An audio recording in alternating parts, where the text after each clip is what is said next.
Malgré tous les films, les romans ou encore les essais de science-fiction annonçant la déchéance de notre civilisation, les êtres humains ne peuvent s'empêcher d'avancer et de pousser toujours plus loin la technologie. Les mondes virtuels font fantasmer tout le monde depuis Matrix et aujourd'hui, avec la puissance de la blockchain, tout le monde se réveille et veut proposer son propre monde virtuel, son propre métaverse.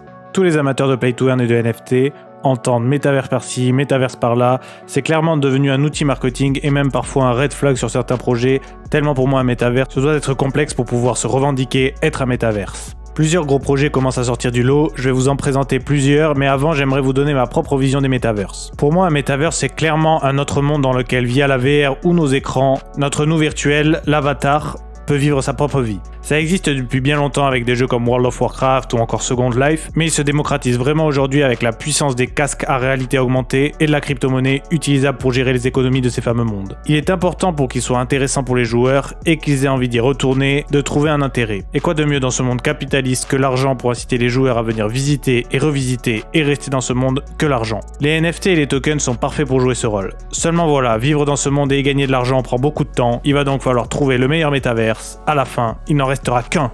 Avant de vous parler des métaverses les plus importants, j'aimerais vous parler du sponsor de cette vidéo, Over the Reality. Se revendiquant plateforme open source de réalité augmentée alimentée par ETH, ils proposent une expérience de métaverse un peu différente. Leur technologie Over permet de construire et de visualiser des expériences de réalité virtuelle et de réalité augmentée géolocalisées. Pour vous permettre d'imaginer un peu ce que cela peut donner en réalité, ils ont divisé la France en parcelles qu'il est possible de claim et chaque propriétaire de sa parcelle pourrait y réaliser ce que bon lui semble en réalité augmentée. Chaque parcelle représente un hexagone de 300 m² et chaque Overland est un NFT sur polygone. On pense notamment à l'intégration de NFT pour créer des galeries d'art par exemple ou pour aller plus loin, créer un jeu en réalité augmentée sur sa parcelle. Admettons que j'ai une parcelle parisienne et que je souhaite faire la promotion d'un produit par exemple. Je pourrais transformer la façade d'un bâtiment en vitrine virtuelle. Ainsi, si un passant passe et déclenche le mode réalité augmentée de son téléphone, il verra mon produit numérisé par exemple plutôt que la façade de sa boulangerie préférée. On peut ensuite imaginer plusieurs expériences possibles comme des jeux de piste, des événements en direct, des commerces virtuels, de l'immobilier, du tourisme ou évidemment du marketing. On peut selon moi clairement intégrer ce type de technologie dans le mot métaverse car même si au début le monde sera morcelé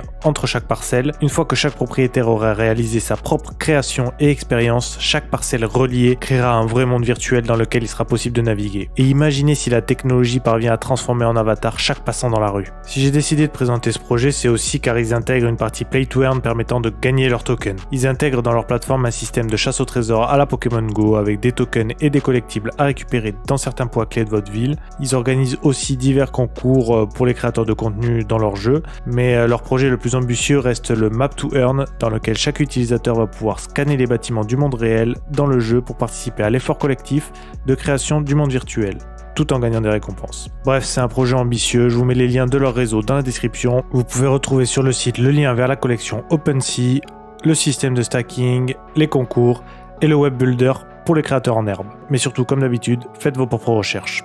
Commençons par mon préféré, The Sandbox. Probablement un des plus populaires pour le moment, il est fondé par 2 Français puis acheté par le célèbre groupe Animoca Brains. Après d'énormes levées de fonds, ce métaverse pixelisé a fait parler de lui, notamment grâce à ses partenariats avec de très grosses marques comme Atari, Adidas, Warner Music, Snoop Dogg, etc. Le token du jeu est le Sand et sert pour le moment seulement à acheter des lands ou à acheter des assets pour décorer son land.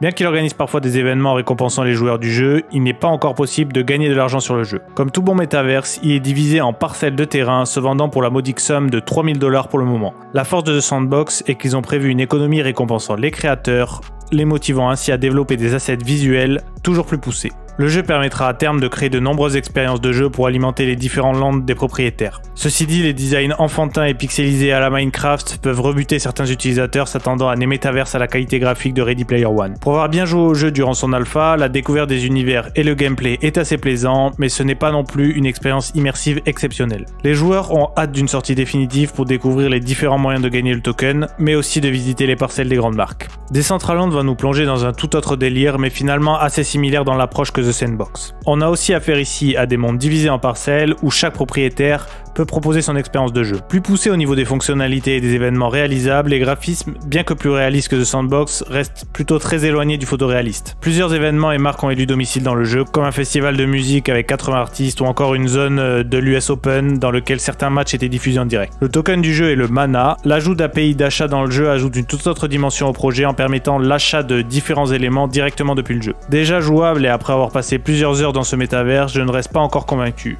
De nombreux éléments sociaux manquent encore pour vivre une vraie expérience et les univers proposés ne sont pas encore assez développés pour espérer voir des joueurs y passer tout leur temps.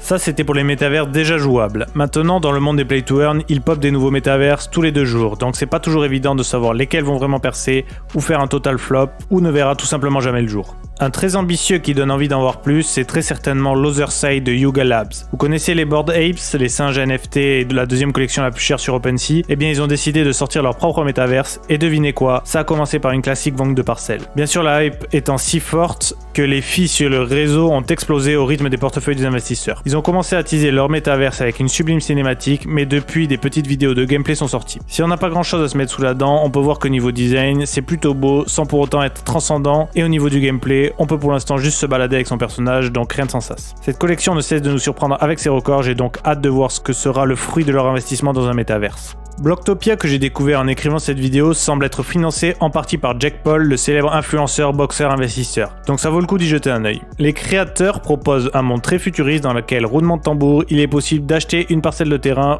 pour y créer sa propre expérience. À quand un métaverse avec des terrains gratuits et avec pour seul but de laisser exprimer sa créativité? La nouveauté sur celui-ci, c'est que visiblement ils veulent directement intégrer la technologie de l'AVR pour une expérience la plus immersive possible. D'autant plus qu'à la différence des autres, le jeu sera à la première personne. Il sera possible de jouer à des jeux, se divertir, interagir avec les autres joueurs, gérer son business d'immobilier, ouvrir son magasin et bien plus encore. Animoca Brands, déjà investisseur sur Sandbox, semble soutenir également ce projet. Franchement, être transporté dans un métaverse futuriste, j'ai hâte de tester ça. Au rayon des métaverses qui me hype beaucoup moins, on retrouve en tête de liste TCG World. J'espère de tout cœur que le jeu va se développer jusqu'à son terme pour tous les joueurs ayant investi dans un terrain, mais j'ai vite considéré comme un red flag que 100% des assets du jeu viennent des sites comme Unity Assets. C'est pas forcément un mal en soi, mais la créativité à ce niveau reste très éphémère. Ce métavers sera très orienté gaming avec un système de farm et de capture de créatures à la Pokémon. Le jeu propose quand même quelques démos techniques pour se donner une idée de ce que va donner le rendu final, mais je n'ai vraiment pas hâte de tester. Je n'ai pas présenté les projets comme Illuvium, Axie Infinity et consorts, bien qu'on puisse acheter des lands. C'est bien trop orienté gaming sans pour le moment créer une vraie expérience immersive et sociale. Merci d'avoir suivi cette vidéo sur les métaverses. N'hésitez pas à liker et à laisser un commentaire comme d'habitude pour me soutenir. Et on se retrouve bientôt pour une prochaine vidéo.